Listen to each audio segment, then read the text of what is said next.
Hello guys and welcome back to another video, and today we will be looking at a scenario where the Arabian Caliphate came back, specifically the Umayyad Caliphate, which was a dynasty that ruled over, as I said, you can call it an empire, you can call it a caliphate, whatever you want. It is a massive empire that existed a while back. There are multiple reasons why they fell, including some destabilization in the country, some splits. Obviously here, just looking at it in modern day, we can see that Spain is put together with Iran. And if you don't know, those are two very different countries. If you want to talk modern relations, well, Morocco and Algeria are together. Israel and literally everyone else in this area are together. Iran and Saudi Arabia are together. Parts of Turkey and Iran are together. Small bits of Pakistan and India are together. Obviously, this would not hold up, but let's go ahead and assume that it does because it makes an interesting scenario. First of all, the actual stats of this country. Well, it would automatically move up. I don't know if I want to say super power status or status such as Russia, where you're on the border, but China and the US still beat you. If I had to guess, global power, this would be third most powerful. USA first, China second, Arabians third. Ahead of Russia, but as I said, still behind the US and China. They would most likely have the third largest population. One of the strongest militaries. Obviously, there are multiple ways to tell, and then you have to account for what they took from Turkey by taking this land. What they took from, with these guys, they took all the important land, so they must have taken everything. And then with countries like France or India, they barely took any land, so I can't really give them anything useful out of them. Without that, though, let's go and start. Why would I even talk about the real world with this? Normally I do, but there's no way this happens, so let's get right into the expansion. Same as with all my empires. They're going to take advantage of weakened neighbors that they've already taken land out of, including Pakistan, including Iran, including Azerbaijan and Georgia. It also includes all of these North African countries. Morocco still might have a bit of important land, but most of them have lost just about everything that actually matters. Spain may survive, but eventually the Arabians are just going to come for them, weak or not, alive or not, thriving or not. They're gonna get you, because their main goal here is to assert themselves as one of the great powers, rivaling the US and China, instead of merely, being right behind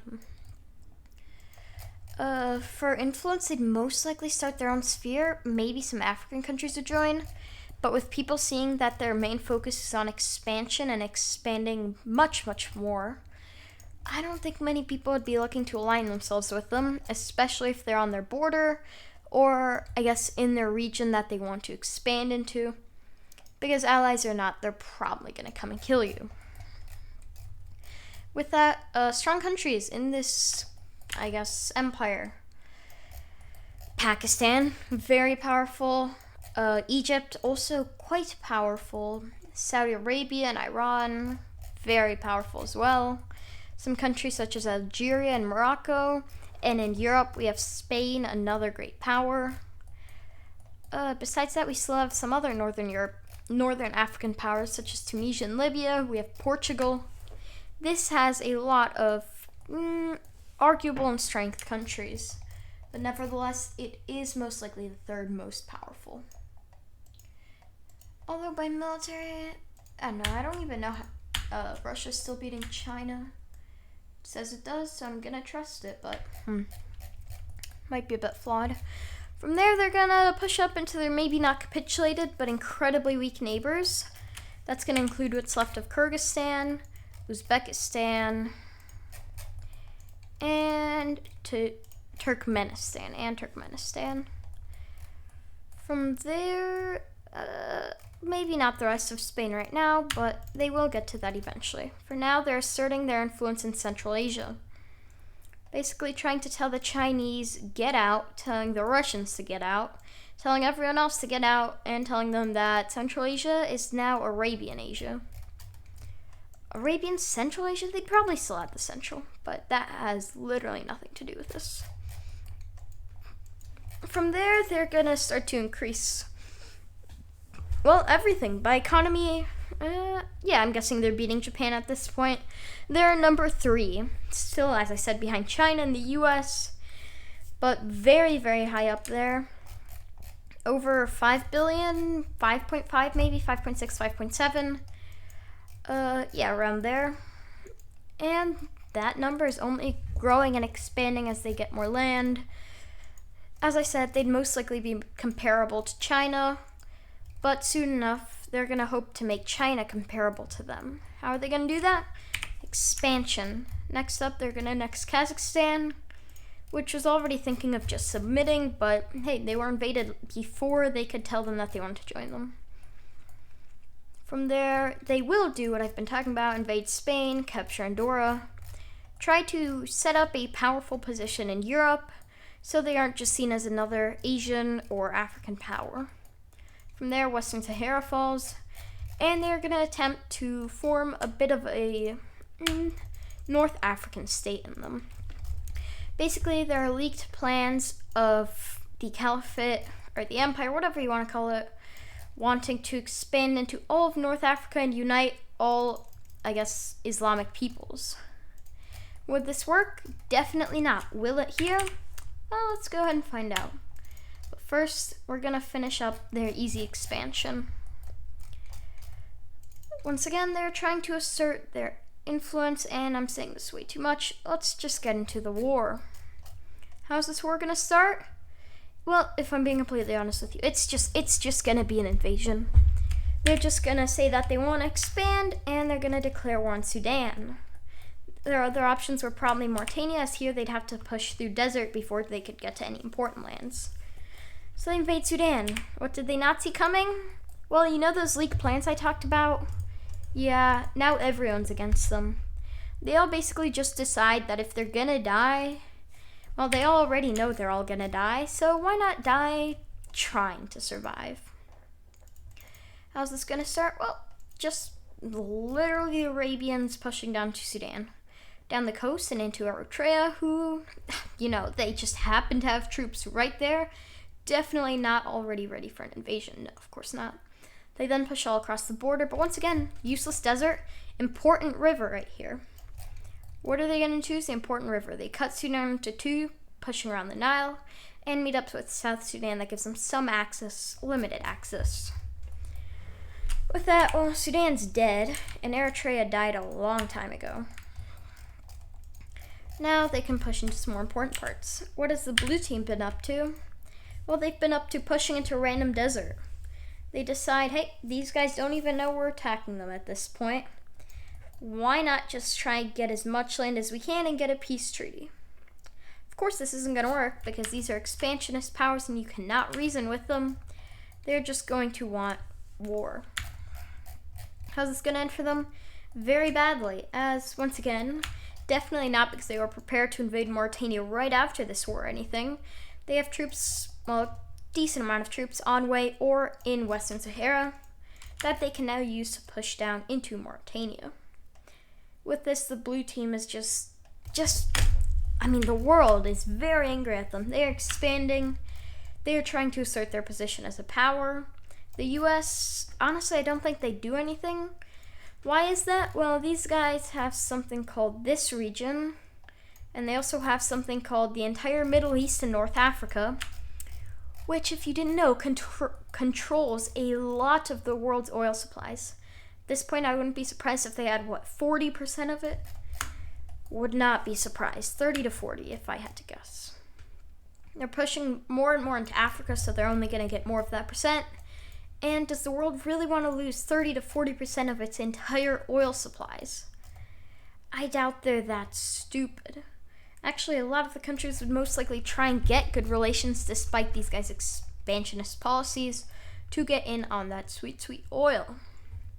From there, the red team is just pushing around any of the more important parts of Chad, and the country capitulates. From there, they start a bit of a civil war in Nigeria, with a few northern extremists rising up against the Nigerian government and joining the caliphate. From there, Nigeria gets involved. Probably not the smartest move. Now a bunch more countries are starting to see you as a threat and join in. You don't care much, but maybe you should, because now you have Nigeria against you. Other smaller powers maybe not as important, but Nigeria is fairly powerful. They quickly reintegrate these extremists and begin to push back the Arabians. Arabians are, of course, incredibly mad about this. They didn't expect to find any major powers here, so they didn't have enough troops to deal with it. But considering how many millions of men they have at this point, I'm sure they will eventually crush the Nigerians. For now, though, they've capitulated Senegal and Mauritania. They begin to push into Mali, and, well, the blue team, except for Nigeria, is losing a lot of hope. They've already lost Mauritania and Sudan, along with Eritrea and Senegal, and Mali is about to fall. They're on the verge of collapse.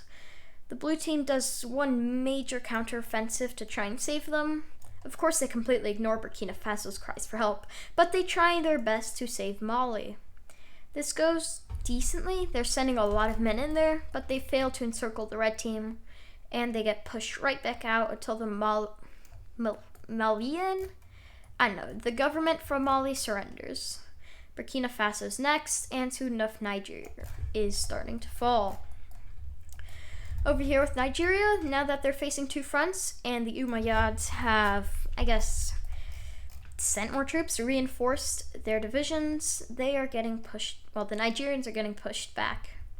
Cameroon is quickly falling, and Nigeria is just doing their best to hold out. The red team decides that it's best to cut Nigeria off from the north, and it's practically just Nigeria and Cameroon against them now. From there, they formally annex all of these desert lands, but they haven't actually they don't have control over all of it. Still a bunch of people just running in the middle of the desert with guns, telling them to just get out of there. From there, they're going to capitulate Cameroon, as the country really didn't stand a chance. And now all that's left is Nigeria. And the Arabians need a friend, and Nigeria is a fairly powerful regional country who is set to grow in global stance over the next few years. So what do? They come up with a deal for Nigeria. Nigeria is conscripting a lot of their men to push back, and both economies are hurting. Of course, the Nigerians a lot more than the Arabians. What do the Arabians offer them? A truce. They get a lot of the, Islamic northern Nigeria, while Nigeria gets the rest of Cameroon and gets to stay completely independent with a lot of their important land still intact. Of course, this isn't going to be a win for Nigeria, but considering the circumstances, I think it's about the best deal they were going to get. So they lose some of the north, but do gain some land out of Cameroon. With this, the Umayyads now have an ally in the region that they can use to better supply their divisions. The Nigerians are still kind of mad at them, demanding their land back, but what can they really do? They may not be a puppet, but they still cannot fight this absolute monster on their border. So yeah, North Africa is completely secured for them. They go on one more little killing spree just over here in West Africa into a lot of these weaker countries. Yeah, they don't stand a chance. Guinea, Guinea-Bissau, and the Gambia all fall. Quite quickly, may I add. From there, the Umayyads are just annexing all of them. And now they have themselves... Is this the largest country in the world? Probably still... Actually, all of Northern Africa is fairly large. It's quite large. Russia is also quite large. What spot are they in? Well, sadly for them, they're still only in the third place spot. They have been gaining a lot of strength, and they are considered to have the second best military now behind the US. But when it comes to economy, China still beats them out. And when it comes to influence, China still has more than them. The Umayyads have been annexing everything. They've been expanding as much and as fast as they can. They have not really been worried about establishing puppet regimes or friendly regimes until, they get one with Nigeria. Isn't enough, never will be, but these guys are happy. And they will now finally start to actually grow their economy. They will work on their country, and take that second place spot right from under China. There's then going to be a three-way race. Everyone thought it was Russia, China, and the US, but in this world, it is the Arabians, China, and the US. Can I even call these the Arabians anymore? They are more outside of Arabia than in it. Probably more outside the Middle East than in it. But they are still a massive power in the world. How are they going to show this? Well, Turkey's kind of kicked out of NATO. At least we're going to assume they are. Spain was as well, as anyone who lost land to the Umayyads was kicked out of NATO. Why was this? I don't know. I just wanted to allow the Umayyads to expand, and this is how they're going to do it. Bye-bye, Turkey. Gonna show you how this goes, but yeah, is anyone really gonna be surprised? This is the war right now. Okay, Turkey is a fairly powerful country, don't get me wrong. But can they really defeat this? Most likely not. Political instabilities are gonna get the best of them. Rebellions everywhere. But they're either just gonna have to crack down or hope that the gods give them a chance. They're gonna crush into Turkey.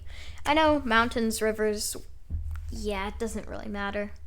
This is like if the US was going up against Mexico, and, well, you say, oh, well, there are mountains right here, and there's a river right here. Yeah, the US Army would not care. They would blitz right through.